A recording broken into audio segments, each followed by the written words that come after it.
Welcome back to The Explainer. Today, we are putting on our detective hats. We're diving into a really fascinating methodology drawn from Dr. Stephen D. Mathewson's teachings on Old Testament narratives. You see, we're going to approach biblical exegesis not just as some dry reading exercise, but as a detective solving a really dense, thrilling literary case. Because whenever we read a story, there are underlying clues, hidden structures, and profound unities that most casual readers just completely blow right past. Well, today, we're going to equip you with the exact tools you need to find them.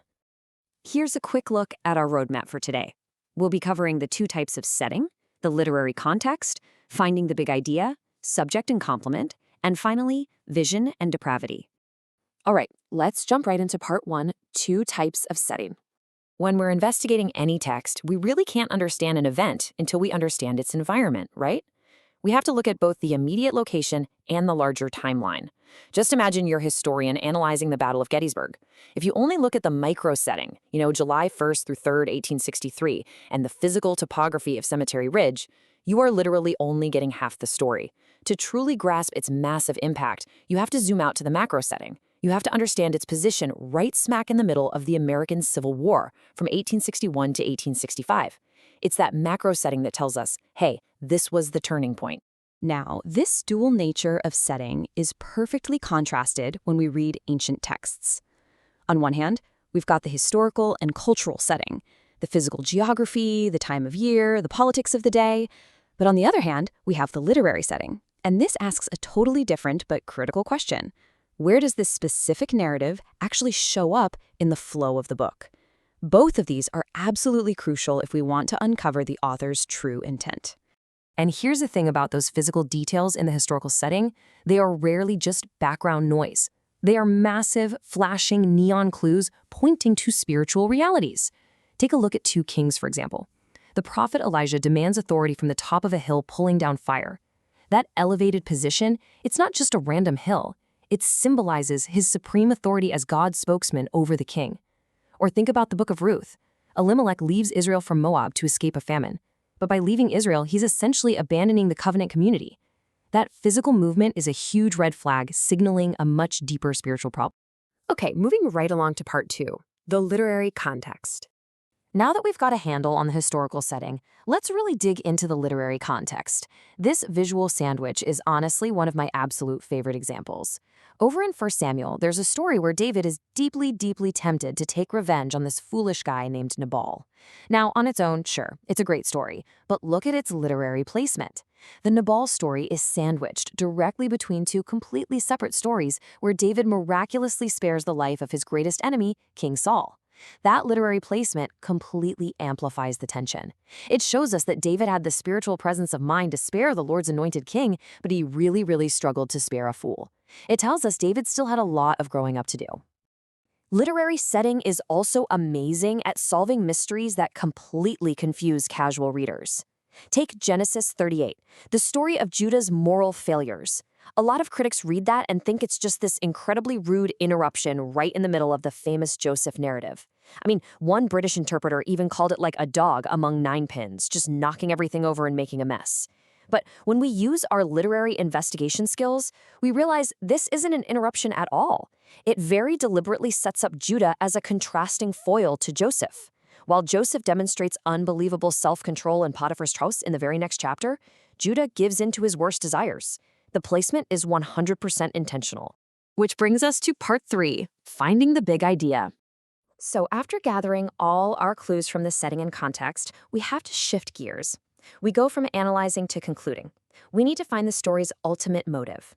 There's this hilarious, probably apocryphal story about President Calvin Coolidge. He supposedly came home from church one day, and his wife asked what the sermon was about. He just grunted, sin. She asked, well, what did the preacher say about it? And Coolidge replied, he was against it.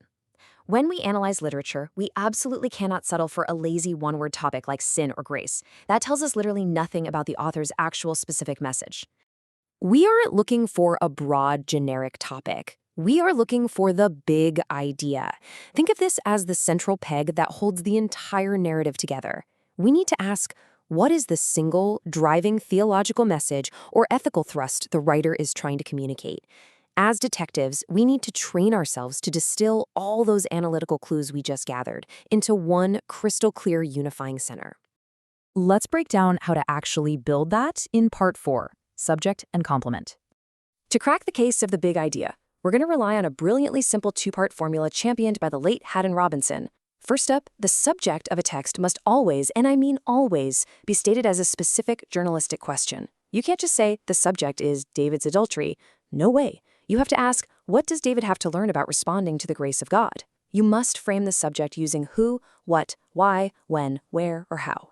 Because an idea is only really complete when it has both a subject and a complement.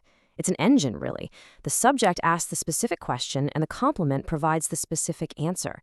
So returning to our buddy David, the subject is, what does David have to learn about responding to God's grace? And the complement is, he must accept what the grace of God has given him and what it has not given him. Boom! You put those two together, and you have just found your big idea. And finally, part 5, vision and depravity. Now, I have to be honest, sometimes as a literary detective, you are really going to struggle to find that unifying center. The clues just aren't coming together. Dr. Mathewson compares finding a tricky big idea to splitting wood on a freezing cold Montana morning. Sometimes the axe goes right through, and you feel like a superhero. But other times, you hit a tight, stubborn knot in the wood, and your axe just violently bounces off. When you get stuck trying to find the author's main point, it takes a very special conceptual tool to break through that tension. To untie that knot, you need to look for the ultimate clash in the narrative. First, try to identify the vision of God. Basically, what specific aspect of God's character is on display here? Is he the God of life-giving power? Is he the ultimate giver of good gifts? Second, identify the depravity factor. What is the human temptation to rebel against that very specific character trait? In the story of David and Bathsheba, God is clearly the giver of immense, unearned gifts. But the depravity factor is David's profound discontentment. He is violently grasping for the one single gift God didn't give him. Once you find that clash, it breaks the text wide open.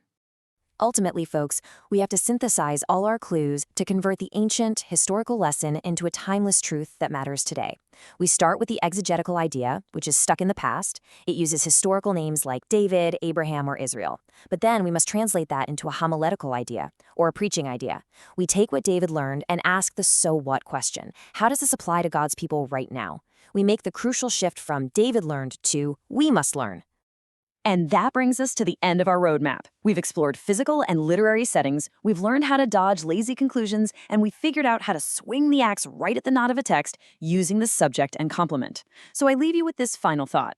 How will you apply this exegetical lens to uncover the big idea in the absolute next story you read? The clues are out there, hiding in plain sight, just waiting for the right detective to find them. Keep exploring, keep reading closely, and I'll catch you on the next explainer.